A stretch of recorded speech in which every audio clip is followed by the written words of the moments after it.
안녕하세요, 정치빈입니다. 최근 요즘 이제 선거 한 달 조금 더 남게 남았는데 최고의 핫 이슈는 조국 신당이 아닐까 싶습니다. 조국 전 법무부 장관이 만든 조국 혁신당이 본격적으로 선거에 뛰어들었습니다. 이게 좀 여론조사마다 다르기는 하는데 어쨌든 제법 지지율이 나오는 모양새입니다. 확실히 좀 조국 팬덤층이 있는데요. 좀 다른 이제 기사나 이런 보도에 의하면 이 정도 유지율, 이 정도 지지율이 유지가 되면 뭐 10석 이상도 비례로만 10석 이상도 가능하다라는 좀 전망도 나옵니다.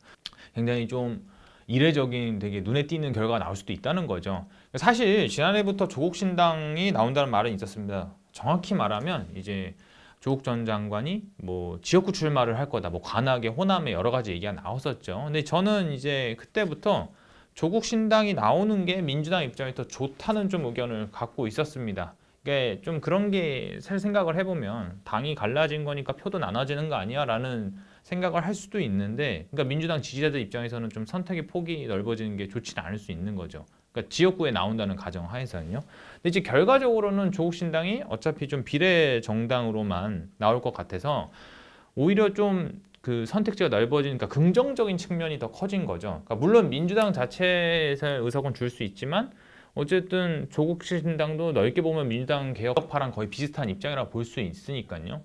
이제 그러면서 저는 좀 이런 생각을 좀 하게 됩니다. 뭐 일각에서는 민주당하고 조국이 연대를 해서 그러니까 같은 그 바운더리 안에서 묶여야 더 낫지 않나 싶은데, 저는 같이 안 하는 게 100% 이득이라고 보는 게, 어쨌든 이 조국 장관이라는 그 이미지가 그 굉장히 좀 어쨌든 그렇게까지 우호적이 않은 분위기도 있어서 민주당이 조국하고 같이 비례연합당을 하면 여권층에서의 반응이 뻔하지 않습니까?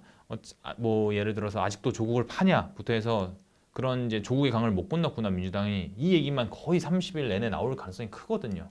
그러니까 선거 자체가 조국으로 뒤덮일 수 있다. 근데 조국 전당이 따로 나온다면 굳이 뭐 민주당이 그거에 대해서 따로 코멘트를 할 필요도 없는 게 상황이 펼쳐지니까요. 왜냐, 다른 당이니까. 그러면 제가 좀 드리고 싶은 말이, 사실 선거가 민심의 바로미터라서 저도 좀 궁금한 점은 있습니다. 그러니까 조국 이름값만으로 치르는 정당이 얼마큼의 득표를 할지 좀 궁금하고요.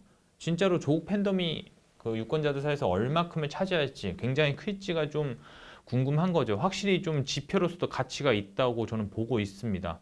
그리고 이제 어느 정도 의원수를 배출을 하면 약간 지난번에 이제 열린민주당처럼 활동을 할 수 있게 되는 거죠. 열린민주당은 한 3석 정도, 뭐 3, 4석 정도뿐이 안 나왔지만, 뭐 열린민주당 생각을 해보면 민주당 합당 전에 훨씬 공격력이 좋았죠. 의원들 한 명 한 명이 돋보였는데 오히려 좀 이번에는 합당하지 않고 약간 최전방 공격수로서 윤석열 정부가 맞서 싸울 수 있는 모양새를 만들 수 있다는 거죠. 그러니까 민주당이 못할 말을 더욱더 좀 개혁적으로 할 수 있는 거죠.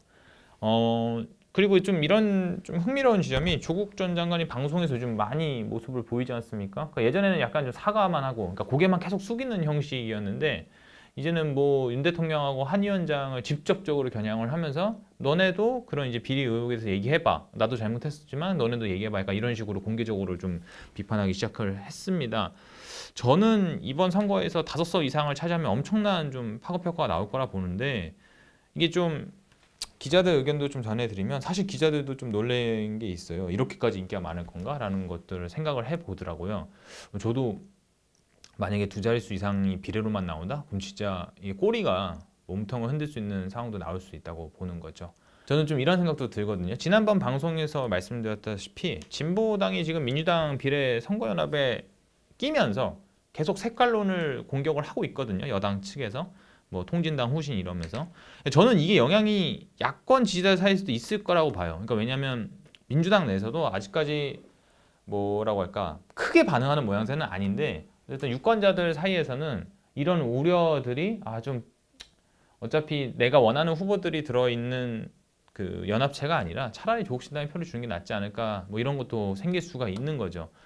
그리고 뭐 물론 저는 그럴 일이 없다고 봅니다만, 만약에 조국 신당이 지역구로 나온다면 전 이건 좀 꼬인다고도 보거든요. 야권의 그런 시나리오 상으로는 괜히 일을 크게 만들 수도 있는 거다. 근데 그럴 필요까지는 없다고 보고 있고요. 괜히 표 나눠 먹기의 양상으로 갈 필요는 없다. 그러니까 조국 장관도 차라리 출마를 할 거면 비례가 낫지 않냐, 이렇게 보고 있는 거죠. 이게 사실 좀 다른 얘기이긴 한데, 기본소득당이 주체로 있는 새진보연합이 저는 이제 조국정당하고 같이 한다는 얘기도 앞서서는 있었습니다, 사실. 근데 이제 보면은 여러 가지 시나리오 중 하나였는데 결국에는 이제 새진보연합이 민주당 비례연합에 들어오게 된 건데, 그러니까 지금 보면 그 용해인 기본소득당 의원이 다시 한번 비례를 하는 모양새 하는 것부터 해서 조금 좀 모양새가 좋지 않거든요, 사실. 차라리 그 새진보연합이 조국정당과 같이 해서 용의원 정도만 지역구로 단일화 노리는 게 낫지 않았을까 싶습니다. 물론 약간 결과론적인 거는 좀 있죠. 이번 선거 굉장히 좀 치열해지고 있습니다. 지역구 공천 거의 막바지가 됐고요. 다음에 할 때는 아마 지역구 공천 얘기를 해볼 텐데 저도 좀 현장 돌면서 여러 가지 좀 상황을 전달해 드리도록 하겠습니다. 여러분들은 좀 조국신당 어떻게 보시나요?